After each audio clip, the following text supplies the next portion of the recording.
Hey friends, welcome back to Fridays with Faye. I found a verse this week that I don't hear people talk about very often. It's tucked away in a book we don't usually run to when we're looking for encouragement. Lamentations. Even the name sounds heavy.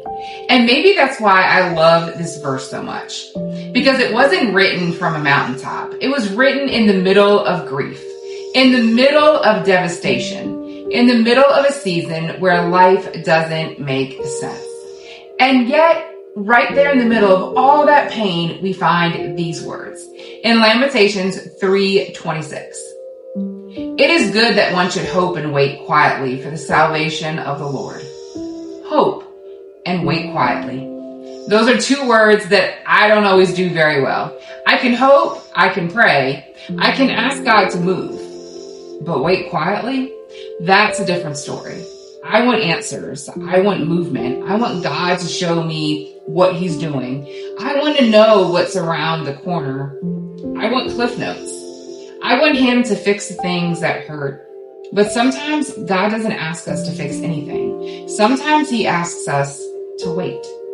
And waiting can feel like doing nothing. But what if it isn't? What if waiting is actually an act of our faith? What if sitting quietly before God and saying, Lord, I don't understand this, but I trust you, is one of the hardest and holiest things we can do? I've had plenty of opportunities to practice waiting. Whether I'm waiting for answers about my health or waiting and praying for my son, waiting for circumstances to change, waiting for prayers to be answered, waiting for God to make sense of things that don't make sense to me. And friends, if I'm being honest, sometimes I don't wait quietly. Sometimes I pace or I cry. And sometimes I ask God the same question over and over. Sometimes I try to take control because waiting makes me uncomfortable. And maybe you've been there too. Maybe you're waiting for a diagnosis to change, or you're waiting for a child to come home, or a relationship to be restored, or for grief to become just a little lighter. Waiting for your body to cooperate or that phone to ring. Or you're waiting for God to finally answer the prayer that you have prayed 1,000 times. And maybe you're wondering, how long, God? I don't know. I wish I did. But this verse doesn't tell us how long we'll wait. It tells us something else. It tells us that there is goodness in hoping and waiting on the Lord, not because waiting feels good, because it usually doesn't, but because of who we're waiting on. That's the difference. I'm not waiting on circumstances to become good. I'm not waiting for things to necessarily change. I'm waiting on a good God. I'm trusting that everything will happen the way he wants. I'm trusting the one who sees what I cannot.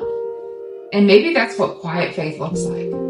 Not having all the answers, not feeling peaceful every second, not pretending the waiting doesn't hurt, but just choosing again and again to place the unanswered questions back into God's hands. Lamentations doesn't pretend everything is okay, and that's what I love about it. The writer acknowledges the pain. He acknowledges the grief and the devastation. And then somehow, in the midst of it all, he finds hope. Not because his circumstances have suddenly changed, but because God hasn't. And maybe that's where some of us are today. We're waiting and waiting and waiting. And nothing looks different. But perhaps God is doing something in that waiting that we can't see yet. Perhaps he's teaching us that our faith doesn't have to be loud to be real. Sometimes faith is simply sitting in the quiet and saying, I trust you in this. Maybe you don't have a big prayer today. Maybe you don't have a lot of words. Maybe all you can say is, Jesus, I'm still here. Friends, that's enough because he hears you. So this Friday, I want to give you permission to stop trying to figure everything out.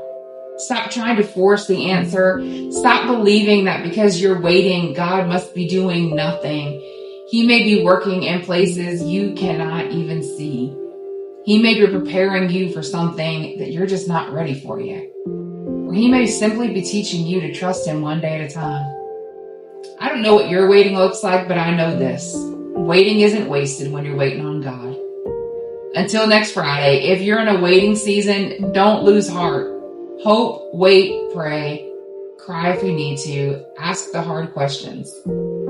But don't let the silence convince you that God has forgotten you. Sometimes the most powerful faith isn't the faith that shouts from the mountain. Sometimes it's the quiet faith that whispers from the valley. I don't understand, God, but I'm still waiting for you. Until next Friday.